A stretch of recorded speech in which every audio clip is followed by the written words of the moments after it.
मे महिना आहे, खूप ऊन आहे, तरी सुद्धा आपला शेतकरी बांधव या ठिकाणी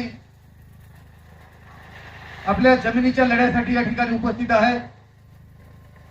आपल्या पक्षाचे नेतृत्व पोलिट ब्युरो सदस्य कॉम्रेड अशोक ढवळे, पोलिट ब्युरो सदस्य कॉम्रेड मरियम ढवळे, आपल्या जिल्ह्याचे नेतृत्व कॉम्रेड लक्ष्मण डोंगरे, कॉम्रेड रडका कलागडा, दोन्ही तालुक्याचे सचिव चंद्रकांत गोरखाना, नंदू आडळ, सर्वच आपल्या जिल्ह्याचे सर्व जिल्हा कमिटी सर्व मेंबर उपस्थित सर्व आपण कॉम्रेड्स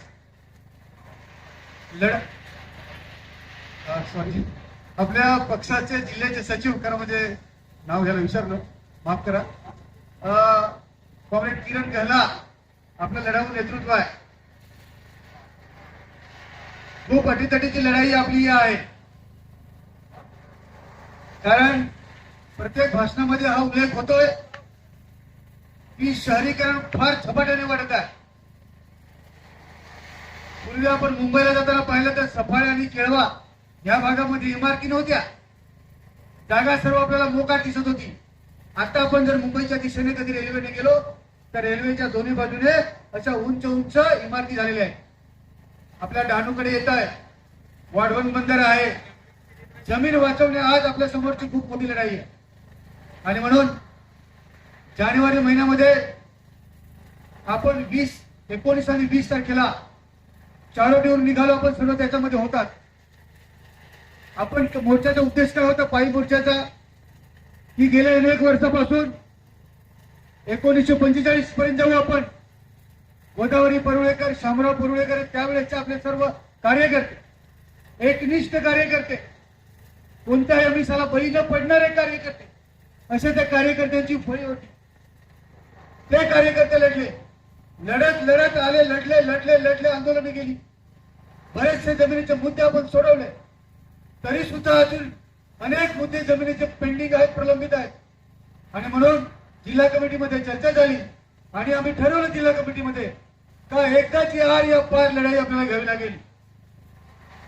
आणि म्हणून आपण त्या कार्यालयावर गेलो, कलेक्टर कार्यालयावर 7 तास चर्चा झाली, 7 तास। त्या 7 तासाच्या चर्चेमध्ये आपल्या ज्या महसूल संबंधीच्या मागण्या होत्या आणि इतरही होत्या त्याच्यावर सविस्तर चर्चा होऊन लिखित स्वरूपामध्ये आपल्याला दिलं।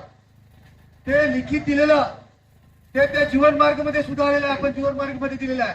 तो जीवन मार्ग प्रत्येक कार्यकर्त्याकडे गेला पाहिजे, ते तुम्ही वाचा, आपल्या मागण्या त्यांनी कशा मान्य केल्या। आता मुद्दा आहे, आपण फॉर्म बनवले, ते फॉर्म या ठिकाणी आणलेले आहेत। आता एक तत्काळ बैठक आमची झाली, डहाणू आणि तलासरी तालुक्याचे तालुका सचिव, विभाग सचिव, आम्ही सर्वजण बसलो आणि आता काय करायचं, तर आता करायचं आपल्याला हे आहे, 3 फॉर्म आपल्याकडे आहेत, 3 फॉर्म आहेत। एक फॉर्म तो वन जमिनीचा असेल, वर्कस असेल, सिलिंग असेल, देवस्थान असेल, गायरान असेल, इतर असेल किंवा तळघराचा असेल, हे 3 फॉर्म बनले, 3 कलरचे आहेत। एक फॉर्म आपण आज सरकारला सबमिट करणार आहोत, दुसरा फॉर्म अजून ते 2 फॉर्म आहेत, त्याच्यावर आपण शिक्का मारून त्यांची पोच घेणार आहोत।